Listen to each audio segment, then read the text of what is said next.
Hello and welcome to the class. तो इस class में हम क्लास 10th के मैथ्स का फर्स्ट चैप्टर और उसकी एक्सरसाइज 1.1 का फिफ्थ सवाल वो करेंगे। तो सवाल कुछ इस तरह है कि जांच कीजिए कि क्या किसी प्राकृतिक संख्या n के लिए संख्या 6 की पावर n अंक 0 पर समाप्त हो सकती है। तो सवाल को थोड़ा सा डिकोड करेंगे हम। तो ये सवाल पूछ रहा है कि क्या संख्या n के लिए कोई प्राकृतिक संख्या n के लिए कोई संख्या 6 की पावर n, 6 की पावर n का मतलब क्या है। यहाँ पर ये कह रहा है कि अगर 6 की पावर 1 यानी कि 6, 6 की पावर 2 यानी कि 36 और 6 की पावर 3 यानी कि 216, इस तरह से कभी कोई संख्या ऐसी आएगी जो 0 पर समाप्त हो सकती है। तो क्या ऐसा है?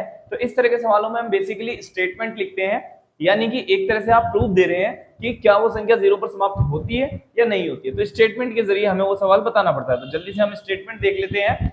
तो इसमें हमें लिखना है यदि कोई संख्या 0 पर समाप्त हो सकती है तो वह 10 से विभाजित जरूर होगी। इसका मतलब ये है कि हम एक तरह से फैक्ट बता रहे हैं कि अगर कोई भी संख्या जो कि 0 पर खत्म हो रही है, आप देखें 10, 20, 30, 40 या इसी तरह की कोई भी संख्या जो 0 पर समाप्त हो रही है हमेशा 10 से वो जरूर डिवाइड होगी। और उससे आगे बढ़ते हैं, या दूसरे शब्दों में हम कहें 2 और 5 से विभाजित होगी। 2 और 5 का एक ऐसा कॉम्बिनेशन है जो हमेशा 10 से या तो 2 और 5 से हमेशा वो, अब 2 और 5 से क्यों?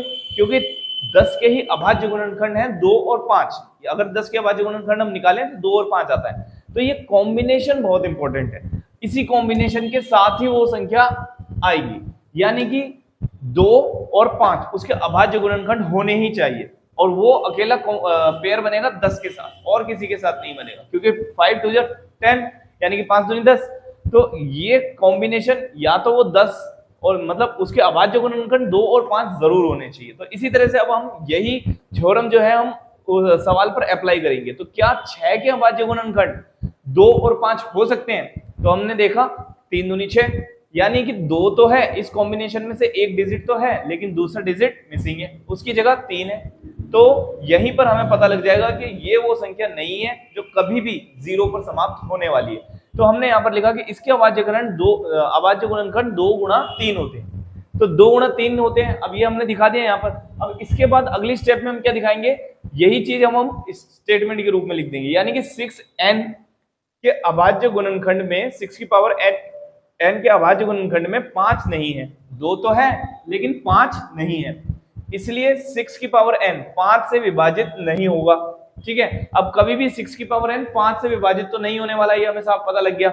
2 तो है तो 2 से तो ये विभाजित हो जाएगा, लेकिन 5 नहीं है तो ये 5 से कभी विभाजित नहीं होगा। इसी तरह से अब अगली स्टेप में क्या लिखते हैं, अंकगणित की आधारभूत प्रमेय के अद्वितीयता हमें यह निश्चित कराती है कि 6 की पावर n के गुणनखंड में 2 और 3 के अतिरिक्त और कोई अभाज्य गुणनखंड नहीं है। यानी कि हमने अभाज्य गुणनखंड लगा के और इसके जो अभाज्य गुणनखंड निकाले उससे हमें साफ पता लगा कि 2 और 3 के अलावा कोई भी अभाज्य गुणनखंड नहीं है। तो इस रूल से, इस स्टेटमेंट से और लास्ट में हमारा कंक्लूजन क्या निकलता है, अतः किसी भी प्राकृतिक संख्या n के लिए संख्या 6 की पावर n 0 पर समाप्त नहीं हो सकती है। और वैसा ही हो रहा है। अगर हम 6 में कभी भी 6 का गुणा कितनी भी बार कर लें तो लास्ट डिजिट जो होगा 6 ही होगा, यानी कि 6 की पावर 1 तो 6 ही आया ऑब्वियसली, 6 की पावर 2 तो 36 आ गया, और 6 की पावर 3 तो 216, और इसी तरह से 6 हमेशा 6 आएगा। अब इसमें भी अगर 6 का गुणा करेंगे तो फर्स्ट डिजिट क्या आएगा, 6 36, 6 फिर से गुणा करेंगे तो फिर से 6। तो इस तरह से कभी भी ये 0 पर समाप्त नहीं होगी, जो हमें पहले से ही पता है, लेकिन हमने स्टेटमेंट के जरिए बताया। अब क्या क्या बताया कि अगर कोई संख्या 0 पर समाप्त होती है तो वो 10 से जरूर भाग होगी, और अगर 10 से होती है चलो ठीक है, लेकिन 10 के जो अभाज्य गुणनखंड है 2 और 5, तो मेनली क्या याद में रखना है, 10 भी चलो ठीक है लेकिन मेनली 2 और 5 से तो वो जरूर विभाजित होगी। और हमने इसके अभाज्य गुणनखंड देखे तो हमें एक पेयर मिला जो कि था 2 और 3 का। तो 2 तो है लेकिन 3 नहीं है, तो हमने लिखा कि यहाँ पर अभाज्य गुणनखंड में 5 नहीं है, अतः ये 5 से विभाजित नहीं हो सकती। और अगर ये 5 से विभाजित नहीं हो सकती तो हमने सीधा सीधा लिखा कि आधारभूत प्रमेय के कारण निश्चित कराती कि इसके गुणनखंड है 2 और 3, यानी कि 5 नहीं है, और इसी वजह से ये 6 की पावर n अंक 0 पर समाप्त नहीं हो सकती।